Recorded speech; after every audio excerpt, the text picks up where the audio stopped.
চিকিৎসক হিসেবে নারী টিপে রোগ ধরে ফেলাই কাজ। তবে এবারের পরীক্ষাটা একটু কঠিন। রাজনীতির ময়দানে বুঝতে হচ্ছে ভোটারদের পালস। তাতেও অবশ্য কোনো খামতি রাখছেন না বিধাননগরের বিজেপি প্রার্থী শারদ দত্ত মুখোপাধ্যায়। 1 মাস মাটি কামড়ে পড়ে থাকতে হবে, তাই খাওয়া দাওয়া সবটাই একেবারে মেপে। বিধাননগর বিধানসভা কেন্দ্রে এবার বিজেপির ভরসা যার উপরে, তিনি পেশায় ডাক্তার আর নেশায় রাজনীতিক। দীর্ঘ কয়েক দশকের সাংগঠনিক জীবন, রাজনীতি করেছেন এতদিন ধরে, তবে নির্বাচনী রাজনীতিতে এই প্রথমবার। দুহাতেও খেতে পারবো। হ্যাঁ, যখন দরকার হবে তখন দুহাতেও খেতে পারবো। কখনো ভ্যাপসা গরম, কখনো চাঁদি ফাটা রোদ্দুর, তার মধ্যেই বিধাননগর বিধানসভা কেন্দ্রের ভোটারদের দরজায় হাজির হয়ে যাচ্ছেন। প্রচারের প্রচন্ড চাপের মধ্যে নিজেকে তরতাজা রাখতে কোন খাবারে ভরসা রাখেন বিজেপির চিকিৎসক প্রার্থী?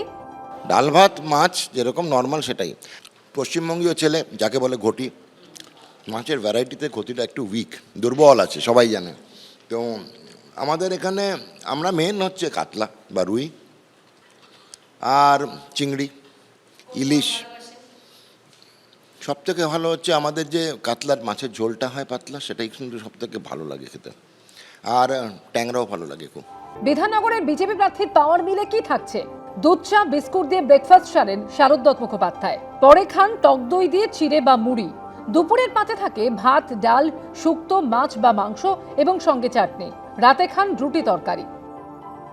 এমনিতে আদ্যপান্ত আমিষ প্রিয় মানুষ, তবে বৃহস্পতিবার ছিল রামনবমী, তাই নিরামিষ খেয়েই প্রচারে বেরোন বিধাননগরের বিজেপি প্রার্থী। আজকে লুচি, তরকারি মানে আলুর দম রয়েছে আর একটুখানি ছোলার ডাল আছে। আজকে একটা রামনবমী, আর 2 নম্বর আজকে আমরা সকাল থেকে প্রচুর ঘুরছিলাম, চটজলদি খাবার তৈরি হলো, তো সেই জন্যই। 29 এপ্রিল দ্বিতীয় দফায় বিধাননগর বিধানসভা আসনের ভোট গ্রহণ। তার আগে সেখানকার প্রার্থী শারদ দত্ত মুখোপাধ্যায়ের রাত দিনের ঠিকানা এখন সল্টলেকের স্থানীয় BJP office. Aishi Mukhopadhyay, ABP Ananda. ভাতে বাংলা,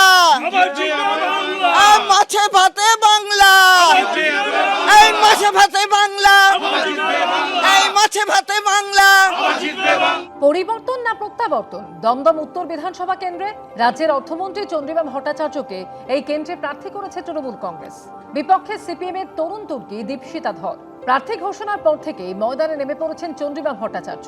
অলিগলি থেকে বাজার, বৃহস্পতিবার কর্মীদের নিয়েও প্রচার সারেন চন্দ্রিমা ভট্টাচার্য।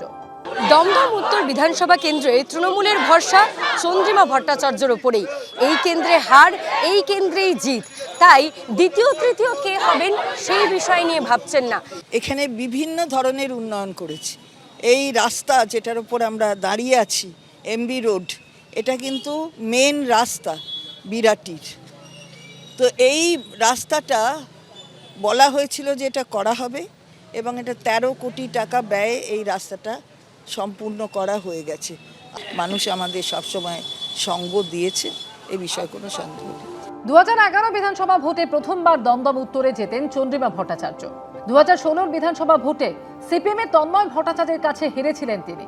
21 বিধানসভা ভোটে এই কেন্দ্র পুনরুদ্ধার করেন তৃণমূল প্রার্থী চন্দ্রিমা ভট্টাচার্য। প্রায় 28,500 ভোটে হারিয়েছিলেন বিজেপি প্রার্থী অর্চনা মজুমদারকে। সিপিএম প্রার্থী তন্ময় ভট্টাচার্য পেয়েছিলেন 45,728 ভোট।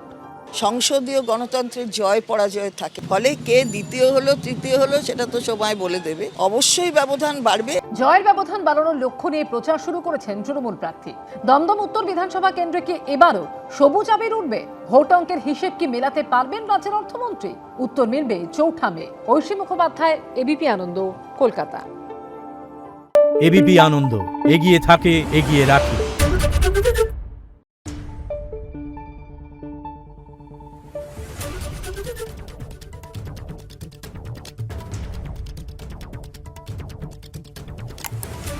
Thank you.